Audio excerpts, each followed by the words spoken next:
Last night in Washington, something horrific happened. A brutal terrorist shot in cold blood a young, beautiful couple, Yaron Lishinsky and Sarah Milgram. Yaron had just bought an engagement ring for Sarah. He was planning to give it to her in Jerusalem next week. They were planning to start a new and happy life together. Well, that tragically did not happen. Yaron and Sarah weren't the victims of a random crime.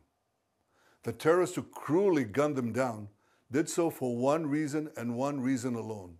He wanted to kill Jews. And as he was taken away, he chanted, "Free Palestine." This is exactly the same chant we heard on October 7th. On that day, thousands of terrorists stormed into Israel from Gaza. They beheaded men, they raped women, they burned babies alive, they butchered 1,200 innocent people and took 251 innocent people hostage to the dungeons of Gaza. A short time afterwards, Chancellor Scholz of Germany visited Israel. And after he saw the horrors, he said to me, "These Hamas terrorists are exactly like the Nazis." He was right. And if they could get away with it, these Hamas terrorists would have slaughtered every last Jew on earth. For these neo-Nazis, Free Palestine is just today's version of Heil Hitler. They don't want a Palestinian state. They want to destroy the Jewish state. They want to annihilate the Jewish people who've been in the land of Israel for 3,500 years. I could never understand how this simple truth evades the leaders of France, Britain, Canada, and others. They're now proposing to establish a Palestinian state and reward these murderers with the ultimate prize. Well, for 18 years, we had a de facto Palestinian state. It's called Gaza. And what did we get? Peace? No. We got the most savage slaughter of Jews since the Holocaust.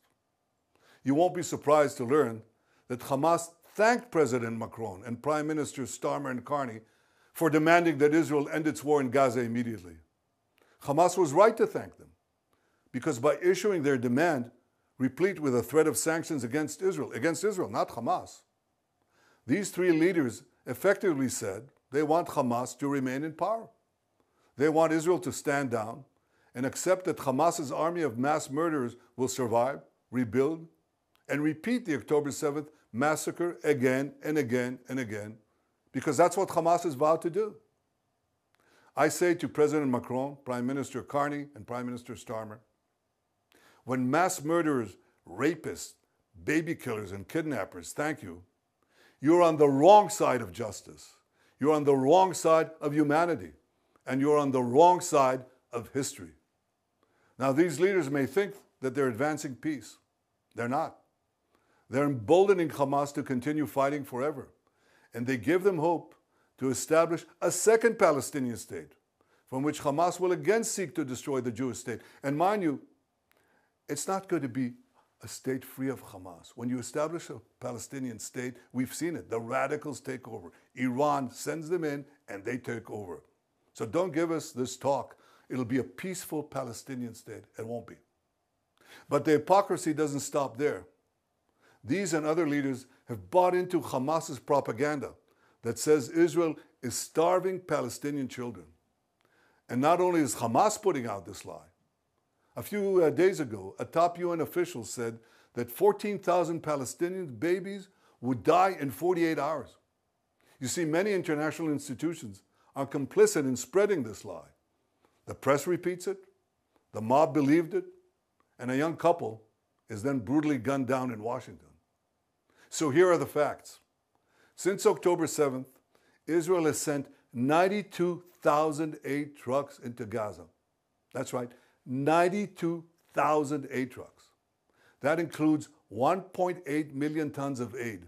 1.8 million tons of aid. More than enough food to feed everyone in Gaza. Yet as we had let the aid come in, Hamas stole it. They took a huge chunk for themselves. The rest they sold at exorbitant prices to the Palestinian population. And then they used the money they stole to recruit new terrorists to continue their war against Israel. Our goal from the start was to get food to Palestinian civilians, not to Palestinian terrorists. So we consulted with our American allies. What do we do to prevent Hamas from looting the aid? Well, together we devised a mechanism to achieve this goal. American companies will distribute the food directly to Palestinian families. They'll do so in safe zones secured by our military. And this will allow us to complete our goal of destroying Hamas while enabling aid to reach the civilian population. We'll complete the construction of the first distribution zones in the coming days. Ultimately, we intend to have large safe zones in the south of Gaza, and the Palestinian population will move there for their own safety while we conduct combat in other zones and receive humanitarian aid there without Hamas interference. In the meantime, we authorized letting trucks enter Gaza to provide for immediate needs. Yesterday, I think more than 100 trucks went in. More will come in today. I tell you this, no army in the world has ever gone to such lengths to provide aid to the civilian population in the midst of intense combat. And Hamas, of course, opposes this. It shoots Palestinian civilians who want to leave for safe zones, and it shoots Palestinian civilians who want to prevent Hamas terrorists from looting the aid trucks intended for them. As for the hostages, we'll do every effort to secure them. I'm ready for a temporary ceasefire to get more out, but we demand, and you should demand, that all of our hostages be released and released immediately. And so should every civilized country demand this. We're in an intense seven-front war that was launched against us by Iran and its proxies. Sometimes in war, accidents happen. One such incident happened the other day in Jenin, and thankfully no one was hurt. Our military has expressed its regret over the event because we don't target civilians or diplomats. We target terrorists. Exactly the opposite of Hamas. They target civilians, ours, and they hide behind civilians, theirs. They use them as human shields. That's a double war crime. But I don't hear that coming from any one of those countries that criticize Israel. For those who say that Israel stands alone, I say we're not alone. Justice stands with us. The truth stands with us. History stands with us. And so do countless people around the world who can tell the difference between right and wrong, between good and evil. I want to thank all of them. And I especially want to thank President Trump and the American people for their forthright stand with Israel and with the Jewish people. Together we stand, together we'll triumph, and we'll see the victory of civilization over barbarism.